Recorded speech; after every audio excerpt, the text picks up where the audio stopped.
What's up, everybody? It's Tiffy, and I am joined by the guys from Sour Times. How are you guys doing? Doing great Terrific. today. Killer, killer. Congratulations. Your album, by the time this is out and people see this video, your album will be out. That's the 11th hour. We got to premiere the full album stream here at Ghost Cult. Thank you very much. It was killer. Nice response. People were digging it. Super heavy, complex, interesting. A lot of music is just heavy for heavy's sake, but it's cool when there's real great musicianship and some depth and repeated listens hold up. Albums like that, I just gravitate to. Awesome. Thanks a lot. Thanks so much, man. That's huge. This has been kind of surreal, actually, just with everything that's been going on with it and the reception that it's gotten so far. And I'm getting texts from my boys and stuff, like, man, dude, that new record is fire. And I'm like, wow, man, thanks. That's cool. These are people I haven't spoken to in a couple of years, and they actually taking a point to reach out. So that's super cool, man. I'm really pumped.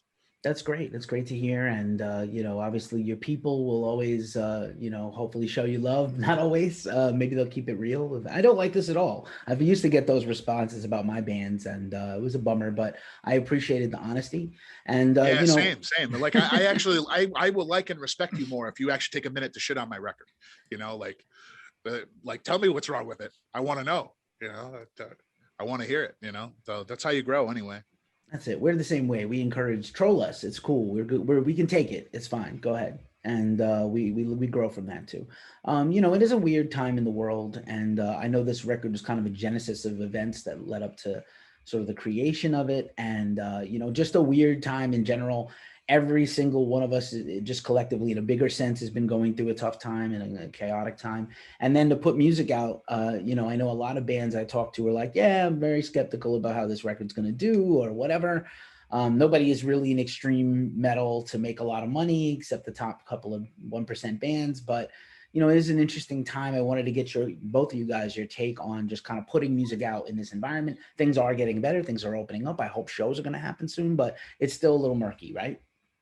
As a creative and a producer, which I would classify myself as, I kind of have my head down from all that stuff. I don't really pay attention all that much.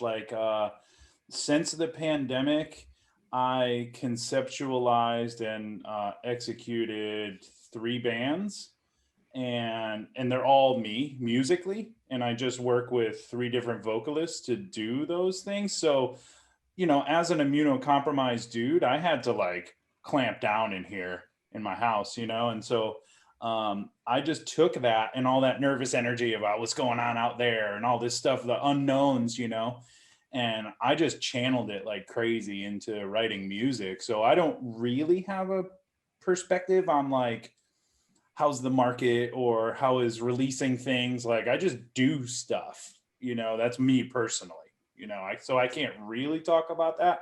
All I want to do is put my nose to the grindstone and work all the emotions out. Right on. And I'm glad you're still with us and hanging in there. Thanks. And what a crazy time. And just even before the pandemic, real life is hard on a day-to-day. Right. And then something like this happens. And again, we take for granted that we have technology. We have, even if you don't like people, you have a lot of, introverts rise. A lot of introverts, succeeded during this period of time like never before. Remote work is a thing for a lot of people. Some people it wasn't. Luckily, I can do what I do anywhere. I'm sure it's similar for you guys, but it's just hard. It's just hard on everybody. And then again, like I said, great to be able to channel this duress into some positivity like this great record. Totally. I appreciate the kind words, man, but it wasn't like that for me at all. I work for the Department of Mental Health here in Massachusetts, so I never stopped working. In fact, we lost a bunch of staff, so I was working 16-hour days just about every day for the first 3 months, and then even then, it's still been pretty crazy. So literally, all I've done has just been work overtime, and do music stuff. So it's been kind of crazy, and I can't believe it's now 2021. It still feels like 2019 to me. But right. But yeah, right. yeah. But yeah, and nice. I'm a tattooer. I've been tattooing for 15 years, so I had to completely shut down. I didn't work for 9 months, so I'm the exact opposite side of the coin from Joe. Yeah, so. But it's cool though, because I'm kind of like a workaholic a little bit with music stuff. Even right now, I'm working on 3 different projects, and it's really great because the reason I do that is so I don't go crazy with like, why isn't the other stuff in this project getting done? The second I get myself in that spot of like, okay, the stuff isn't getting done over here and there's nothing I can do about it, I just go over to the next one. And it's been great working with Ben because like Ben just keeps like sending me stuff. And I'm like, oh, sweet, cool, man. I'm going to the studio next week. I'll bang that out. And then I bang that out and then he sends me another one. And, it's literally like we got this record done in like maybe 2 months. Maybe. And it's just been, it's been huge. We work really well together, surprisingly. I wasn't expecting it to be as good as it was. Right on. And hey, Ben, glad that you, wisely protect yourself. And then conversely, Joe, thank you for putting yourself out on the front lines and such a mandatory and important job. I used to live in Massachusetts. It's, services are, better than some places, but always needed. Yeah. It's been kind of wild. Just like with the, the first responders, like it actually kind of drives me nuts, man. And it really kind of clues into the record too, where it's like, they'll, places will spend like thousands of dollars and putting up a billboard thanking their first responders, and they'll still have a raise freeze that year. You know what I mean? And it's like, it's like, dude, don't pay me lip service while I'm working overtime and still trying to pay my bills, like, I don't know. It just kind of clued in. So I appreciate it.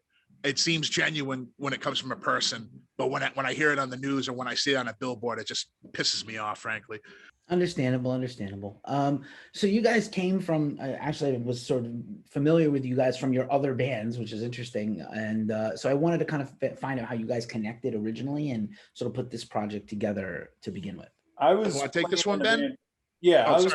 I was playing in a band called Oxen, which is like a stoner rock band. And Joe and I had played a show at a skate park. He was in a band with some other friends that I knew.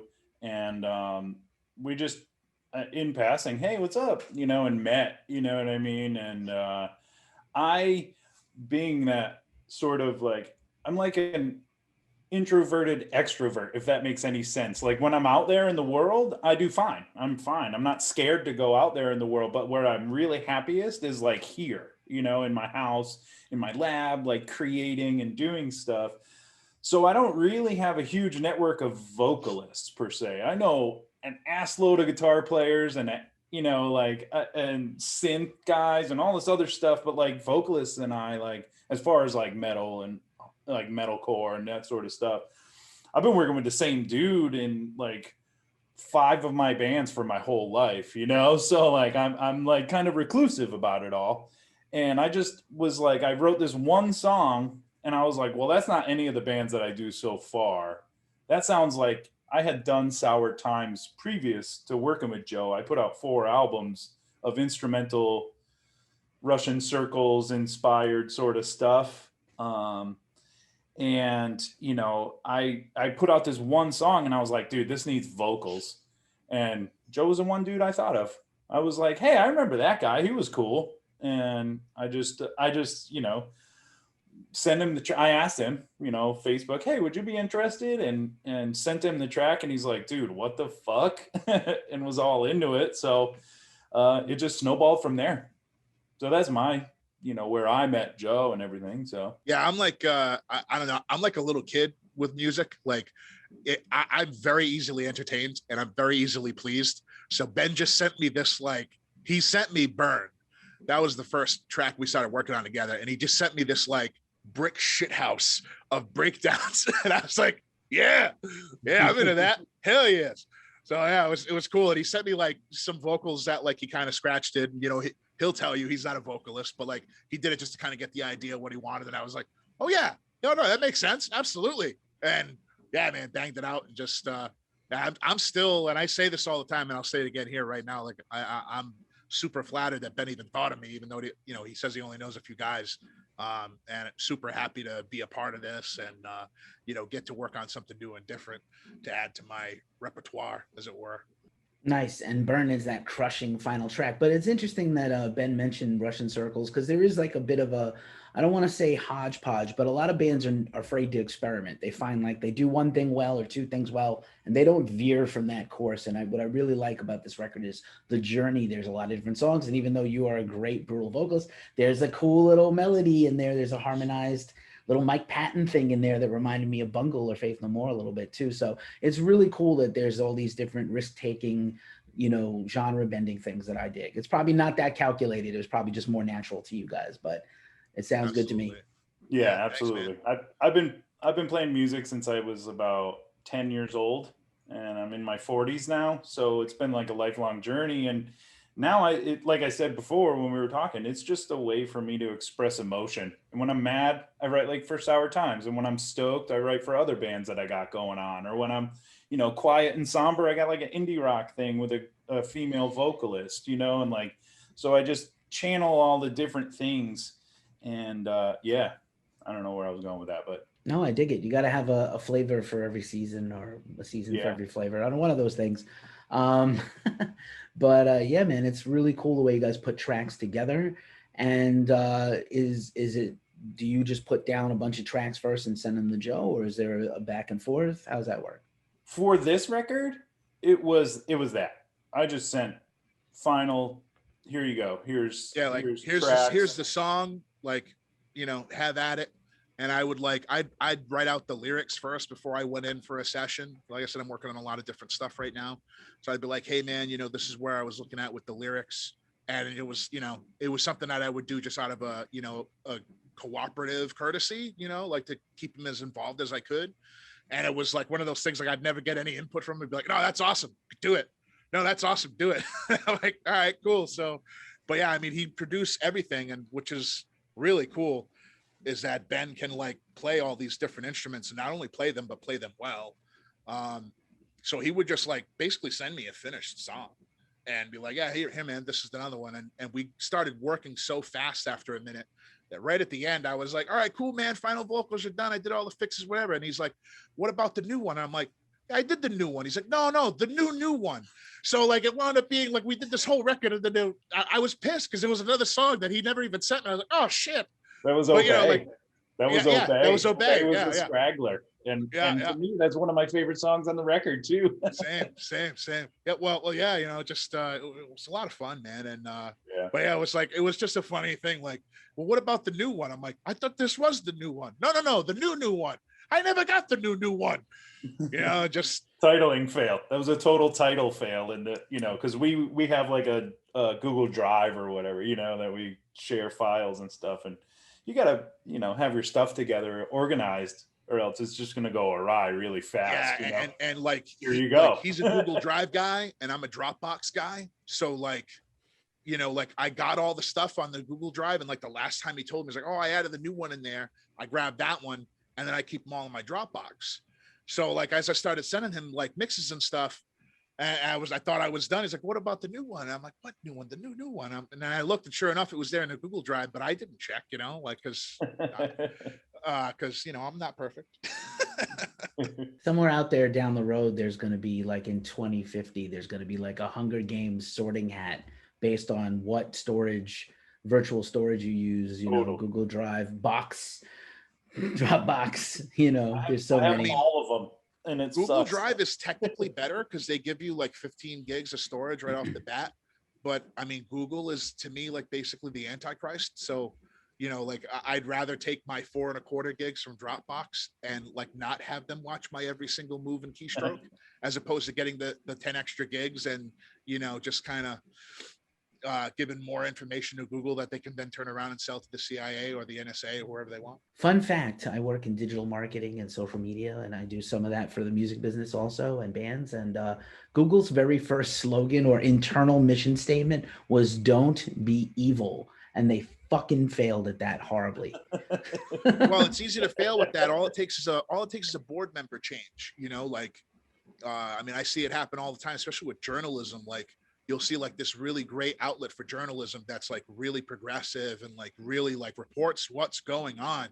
And then you'll see it like half of the board will change out. And then all of a sudden it's just another mouthpiece for the DNC. Like, wait a minute, what happened? What happened to my news source here? Like, and that's exactly what happens time and again. Google was another prime example. Like a few members of the board get pushed out and, all of a sudden that mission statement goes right out the window. Right on. We're all hopefully not pawns in somebody else's game. I'm trying to live my life and love music and help people and uplift the scene and do what I do. And Yeah. hopefully it doesn't all go to hell when I open up my front door. It's great. Yeah. Yeah, man, this album's awesome. Actually, it's funny in the period of time before we jumped on this call together and we were having a little technical snafu.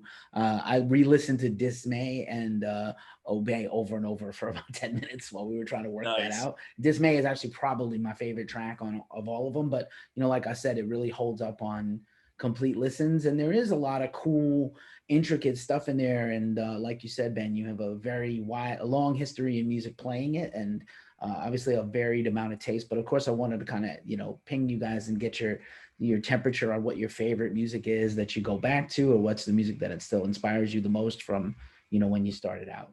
Well, is just to talk about those real quick, or at least Dismay. Dismay is something that I'm super stoked on too, because I don't ever do like the finger tapping thing at all. And as I'm not riding any coattails here at all, but listening to Gojira a lot, everybody is nowadays, or like number one in the country or whatever. But I go back to like Marsh to Sirius, or however you say it, like, um, so I've always been inspired by it, but and Russian circles do it a lot, and I was like, I'll try that. And I tried that and I was like, oh, that's cool. I got it. And I just wrote a track after it. But as far as like inspiration, like if I Jesus, everything from Charles Mingus to Portishead to Frank Zappa to Cannibal Corpse to Gojira, Mastodon, Baroness, Neurosis, ISIS, Death, into like New York hardcore. That's what I grew up on. Was like, I'm from Connecticut, so New York hardcore was just huge to us, and Sick of It All and Judge, Youth of Today, all that stuff. Went through all that, and um, you know, but I'm also a huge hip hop fan. I'm like digging in the crates nerd. I got bookshelves full of records and stuff like that. I'm just a student of music. That's really all it is. As long as it's not soulless. If it's got a soul, I'm down. But when you can just tell that it's marketed and it's a boy band of whatever variety, Elvis Presley to, whatever the hot flavor is today, then I usually kind of shy away from it. But otherwise, I'm just a student of it all, trying to learn. Nice respect on that Judge shout out and the MF Doom shirt. Rest in peace. That was one of the shittier things of all Without a last doubt. year. Oh my gosh, and Without a doubt. so heartbreaking. What about you, Joe? What's your backstory on music? For influences, music, I don't know, man. I grew up when I was a kid listening to a lot of classic rock and hip hop. So like, I grew up during like the gangster rap phase. So like my parents were like listen, and my family listened to a lot of classic rock, 80s rock, that sort of thing. And then like, me and like my friends growing up were listening to rap music basically.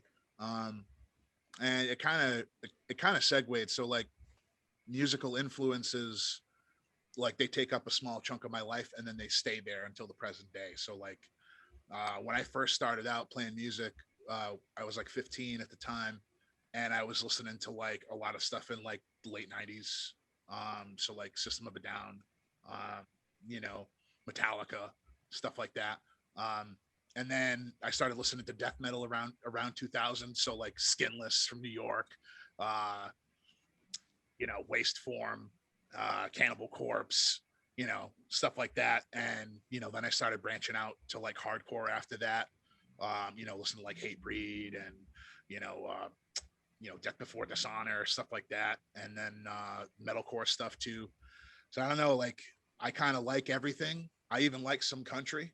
Um, I kind of vibe with Ben a lot about, it having to have a soul. Like if it's real, and you can always tell if it's real.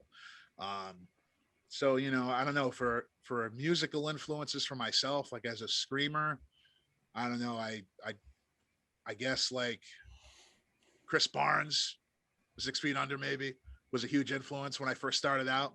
um you know and I don't know, I started branching out and doing other things for melodic vocals, for singing. I was always a huge James Brown, Marvin Gaye fan.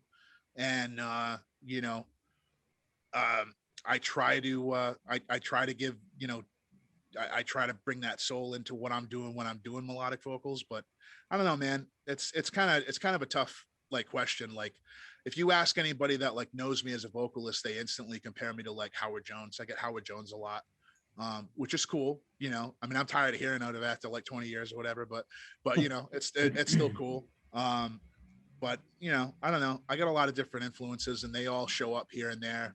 You know, like sometimes people catch them, most times they don't, and I just, you know, kind of do whatever. I try to produce vocally according to what I'm given musically.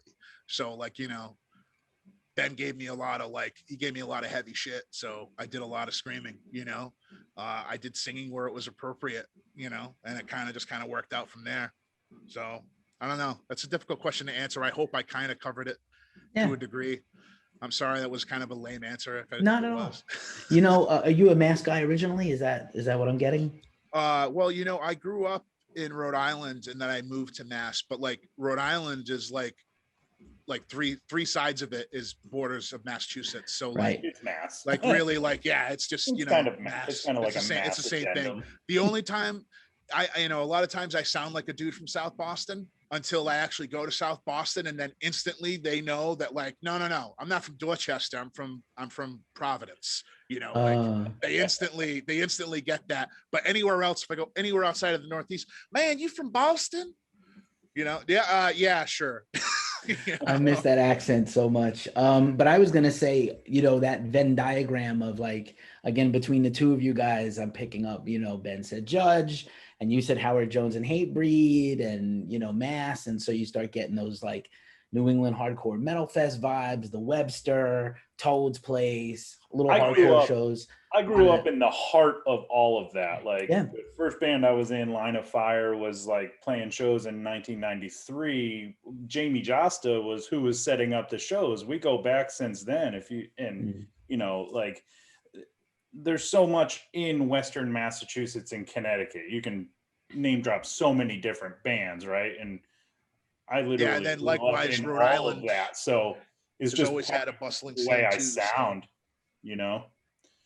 It's so funny because I got friends who will be like, you know, they're out in Cali or whatever, and they're like, dude, your sound is so Northeast. What the hell? And I'm just like, yeah, man, this is how I play music because this is what I've been around, you know? Right, we get that chop, chop, chop on the riffs. I love Jamie. Jamie's one of the best stories ever in rock and metal and hardcore. And my favorite memory of him is the first one, which is that I'm pretty sure his mom dropped him off at a show, no stubble, Mickey Mouse high voice until he got the mic. And once he got the mic, it's the Jamie you hear now as a younger guy. So not, you know, all that gravel in years, but like little kid Jamie who was booking shows as a teenager, supporting the scene, buying everything, meeting everybody. That's how you do it. That DIY spirit is still, to me, an important thing in life, not 100%. Just in music. 100%. I lived my life by that. 100%. All the lessons I learned from that. I mean, from, like not just that dude, but like from that scene, because we Right. had our own record labels. You know, we're pressing our own T-shirts. We still screened our own record covers and stuff. We got like blank record covers. We didn't have enough to pay for printing, and we just were like, hey, we already got the stuff to make T-shirts. Why not just do our own records? You know, all do it yourself, man. That's still to this day. It's so much easier when you have a reputation of being a nice guy, which is actually the first and probably only reason why Ben and I even wound up working together. Like, he's such a nice dude, and like he's smart. You know what I mean? So like, not only is he like wicked nice, but he knows what he's talking about. So like, you know, it's like, oh, okay, yeah, cool. Like, you know, I've bumped into him a few times before we actually started, you know, working together and stuff. And it was like, oh yeah, no, I like this guy. He's cool. He's really nice, you know, like, and that's really all you need. Just, you know, just don't be a D-bag, and you can kind of get what you need to get done. You know, if you don't know how to do it, somebody else knows, and they're going to help you out if you have a good rapport with them. And that's just so huge, you know? Right on. It's a mutual admiration society. That's how good bands happen. obviously, as we wind this down, we're still in a precarious position in the world. I personally would love to hear this music live. Obviously, there are challenges inherent for Ben and you guys geographically, but also just, in terms of safety at this time in the world. Is there any chance that we'll get to get you guys in the same place at the same time for a show or a live stream or just a hangout from I your would say bedroom or 100%. something? I would say Oh yeah, 100%. yeah. It's just a question of when, you know. Yeah. I'm Yeah, fully absolutely. vaccinated now. Feel like life is starting to slowly return a little bit. The safety Yeah. feeling of life is starting to return, I should say. Yeah, when So- that time comes, like, I've got a laundry list of, like, musicians that will just do whatever I tell them to do for a night. So, like, like I'll throw some dudes together and, get a band behind Ben and I and totally make that happen. It needs to happen. Yeah, It's just a question. totally. It's just a question of when, like, I can't wait. I can't wait for it. It's just gonna be so much fun. Awesome, man. I can't wait for it personally. Ben and Joe, the sweet guys behind the brutal music of Sour Times. This has been a lot of fun. I really appreciate you hanging out with Ghost Cult today. Congratulations on the 11th hour. This album Thank you bangs. so much. Thanks a And lot, man. it Thank you. slaps, as the kids say, or whatever they say. I'm not kidding. Or a heavy AF, right? That's what Heavy that's what AF, it is. dude. Yeah, heavy AF. That's kind of what it wound up being. I'm totally cool with that, man. But thank you so much for having us, man. It's Thanks a lot, man. It's a real Really pleasure, and appreciate it. we're so glad you enjoy the record. And yeah, man, looking forward to maybe doing the next one sometime and getting out there when as it gets safer.